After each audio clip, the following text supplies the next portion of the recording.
sur Espagnol tout simplement. Je m'appelle Miren Chou, je suis professeure agrégée d'espagnol et j'ai créé le site leblogdespagnol.com pour t'aider à progresser facilement en espagnol. Si tu es à la recherche de ressources, d'astuces et de stratégies pour simplifier ton apprentissage et accélérer tes résultats, tu es au bon endroit. Dans ce podcast, je partage avec toi des outils précis et concrets pour t'aider à atteindre tes objectifs en espagnol dans la joie et la bonne humeur. Alors, installe-toi confortablement et c'est parti pour l'épisode du jour.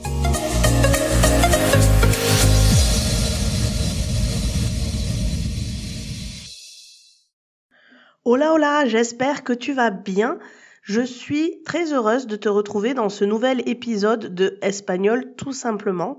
Et aujourd'hui, on va aborder un thème un peu différent de ce qu'on aborde d'habitude. On va parler d'intelligence artificielle pour progresser en espagnol.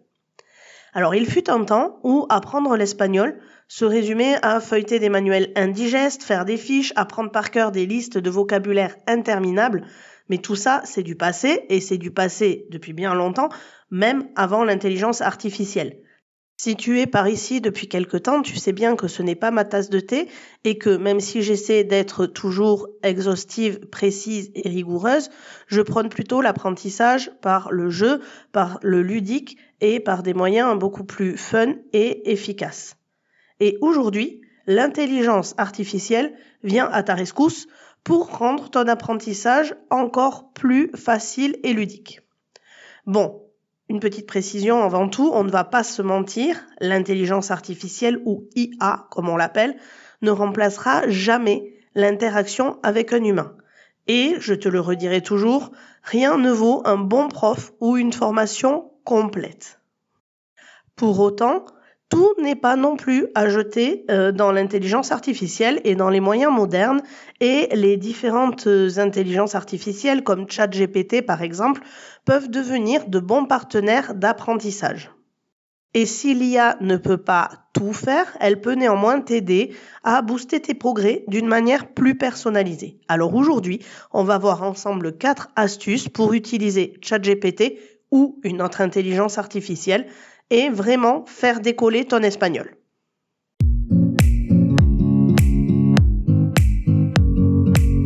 La première astuce va te permettre d'améliorer ton passage du français à l'espagnol grâce à l'intelligence artificielle. Si, comme beaucoup d'apprenants, tu te débrouilles bien pour comprendre l'espagnol à l'écrit ou même à l'oral, mais dès qu'il s'agit de parler, c'est le grand stress, eh bien, cette astuce est faite pour toi. Pourquoi ça se passe souvent comme ça ? C'est souvent parce que tu hésites à utiliser un vocabulaire simple, voire basique, par peur de te tromper ou ne pas avoir l'air authentique ou natif. Eh bien, rassure-toi, c'est totalement normal. En espagnol, il y a des milliers de mots et c'est impossible de tous les connaître. Mais la clé, c'est de pratiquer pour trouver les bons mots au bon moment. Avec ChatGPT, tu peux t'entraîner à passer du français à l'espagnol sans pression. Et ce partenaire linguistique ne se moquera jamais de toi. Il t'accordera tout le temps dont tu as besoin pour trouver le vocabulaire manquant.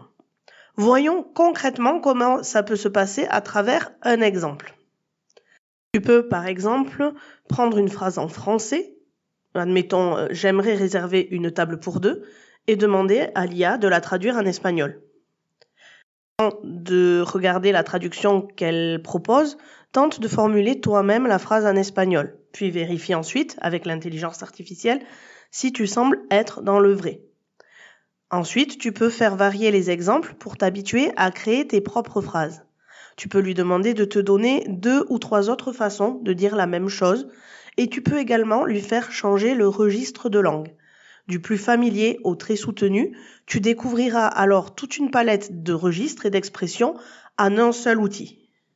Ça devient ainsi un jeu d'enfant de pratiquer régulièrement avec ChatGPT et de tester tes phrases. Plus tu t'exerces, plus tu gagneras en confiance pour t'exprimer librement en espagnol.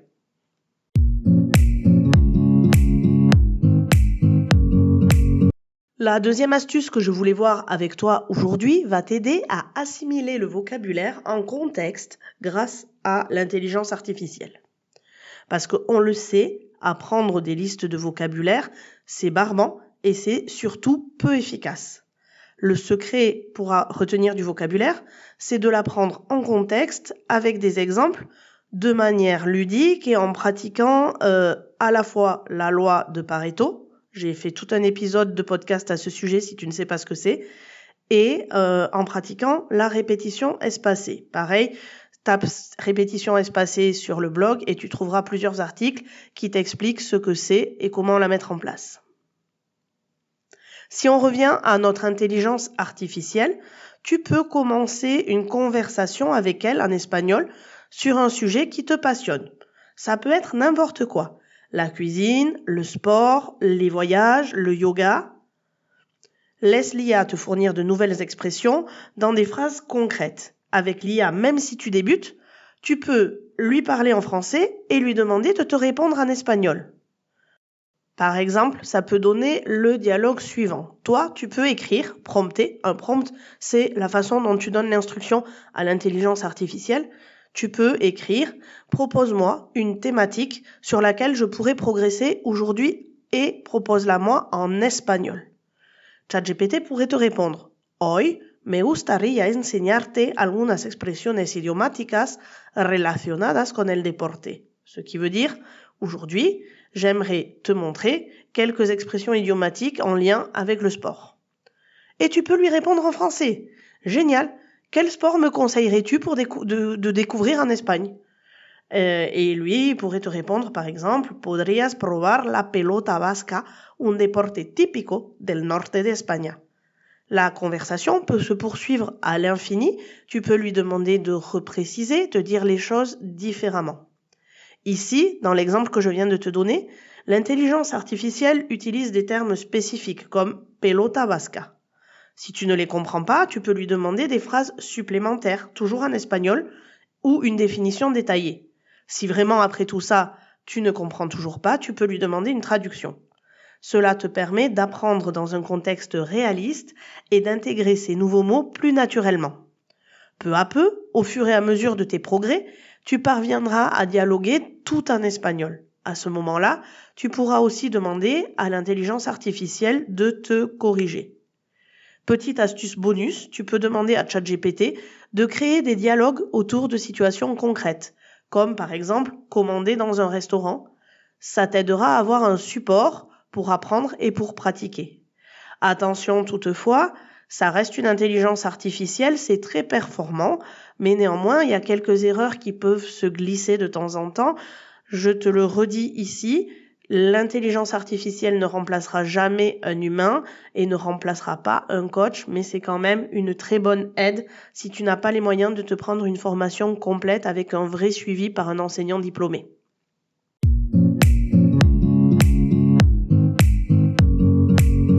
La troisième astuce ou la troisième façon d'utiliser l'intelligence artificielle que je veux voir aujourd'hui avec toi, c'est de l'utiliser pour corriger tes erreurs. Tu n'as pas toujours quelqu'un à disposition pour te corriger et c'est là que l'intelligence artificielle peut être d'une aide précieuse. Utiliser ChatGPT ou autre pour vérifier si tes phrases sont correctes et lui demander de t'expliquer où tu as pu te tromper, c'est quand même pas du tout inutile. Ici, le principe est simple. Il faut que tu écrives ta phrase en espagnol et que tu demandes à l'IA « Peux-tu corriger cette phrase et m'expliquer les erreurs ?» Prenons un exemple concret. Tu veux dire « Je vais faire des achats ou faire les courses demain au marché. » Et tu lui écris « Voy a hacer la compra mañana en la mercado. » Tu pars de ce que tu sais. Avec les erreurs, n'aie pas peur, tu ne seras pas jugé, donc tu peux écrire vraiment ce que tu penses être correct. Ensuite, tu demandes à l'IA, peux-tu corriger cette phrase et m'expliquer les erreurs? Probablement que dans ce cas-là, l'IA te répondra. Le mot mercado est masculin, donc il faut dire el mercado. De plus, le verbe ir est un verbe de mouvement, donc il doit être associé à la préposition a. La phrase correcte est donc Voy a hacer la compra mañana al mercado. O voy al mercado mañana para hacer la compra. Je te le redis, le résultat ne sera jamais complètement parfait, ou pas toujours parfait en tout cas, mais c'est déjà une grande aide. Attention cependant à ne pas partager d'informations personnelles ou confidentielles avec l'intelligence artificielle par mesure de sécurité.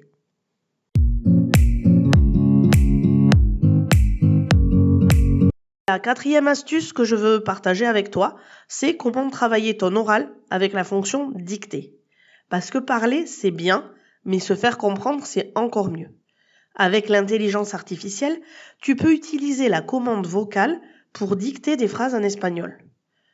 ChatGPT ou autre les retranscrit alors sous forme écrite et ça te permet de vérifier si ta prononciation est correcte ou si l'intelligence artificielle a compris autre chose que ce que tu voulais dire. Par exemple, si tu dictes à l'IA « Quiero aprender español porque me encanta la cultura », si l'IA retranscrit correctement, bravo, tu es sur la bonne voie. Sinon, tu sauras que tu dois travailler un petit peu plus ta prononciation.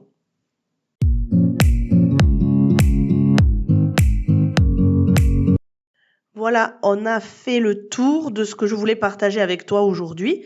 Maintenant, c'est à toi de te lancer. Profite de l'intelligence artificielle pour créer ton propre espace d'apprentissage et faire de ton chat GPT ou de l'intelligence artificielle que tu utilises toi un allié linguistique. Apprends à ton rythme, pratique régulièrement et tu seras surpris des progrès que tu peux accomplir. Je te laisse là pour aujourd'hui. Merci de ta fidélité. Merci d'avoir écouté cet épisode jusqu'au bout. S'il t'a plu, s'il t'a été utile, n'hésite pas à le partager et à le faire connaître. Et la meilleure façon de m'aider si tu as envie de m'encourager, c'est de me mettre 5 étoiles et un commentaire positif sur ta plateforme d'écoute préférée. Ça m'aide à continuer et ça aide à faire connaître le podcast. Je te remercie par avance pour ton aide. Passe à la pratique, n'hésite pas à me faire un retour sur tes aventures avec l'intelligence artificielle dans ton apprentissage de l'espagnol. On se retrouve très prochainement dans un nouvel épisode. En attendant, cuídate y hasta pronto.